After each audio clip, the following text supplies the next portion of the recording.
ဖြစ်ဖြစ်ပါ။နှွေရောက်လာပြီဆိုတော့နှွေစာချွတ်ချွတ်အေးအေးဖျဲသည့်ဖြော်ရည်လေးကိုအိမ်မှာဖြော်တောက်ဖြစ်ပါတယ်။ဈေးလဲသက်သာတယ်အလွယ်တကူလဲဝယ်လို့ရတယ်ရေခဲနို့စီတခြားပဲလို့တယ်နော်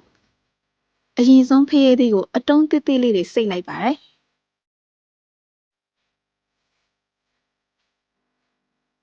ပြီးရင်တော့နို့စီလေးကိုလိုတလောက်လေးထည့်ပါမယ်။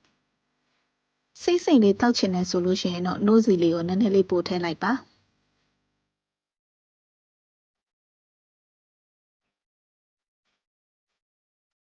တခြားကိုလိုတလောက်ထည့်ပါမယ်အချိုကြိုက်တဲ့လူကတော့တခြားကိုပို့ထည့်ပါရှည်ခဲအတုံးလေးတွေထည့်ပါမယ်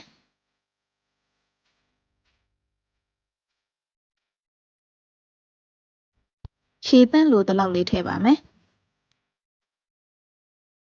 ရှည်ခဲမပျော်တပျော်လေးဖြစ်တဲ့အထိအစုံနဲ့မှွေလိုက်ပါမယ်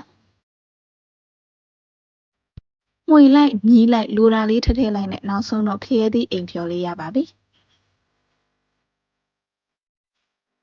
ချွတ်ချွတ်အေးအေးစိတ်စိမ်ကလေးနဲ့နှွေရာသီနဲ့အရန်ကိုလိုက်ပတ်ပါတယ်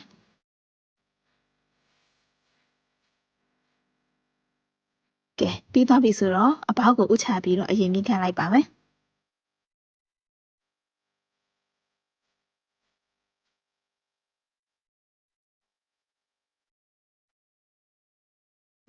စားကောင်းတယ်မလား အားကောင်းတယ်ကိုယ်ပဲကိုယ်ပဲ လူကြီးကိုဥချပြီးသွားပြီဆိုတော့ကိုရီအလှည့်ရောက်ပါပြီအရန်လွယ်လို့အိမ်မှာတစ်ခါလောက်တော့ဖြောတောက်ကြည့်နော်အဆုံးထိကြည့်ပြီးလို့ကျေးဇူးပါ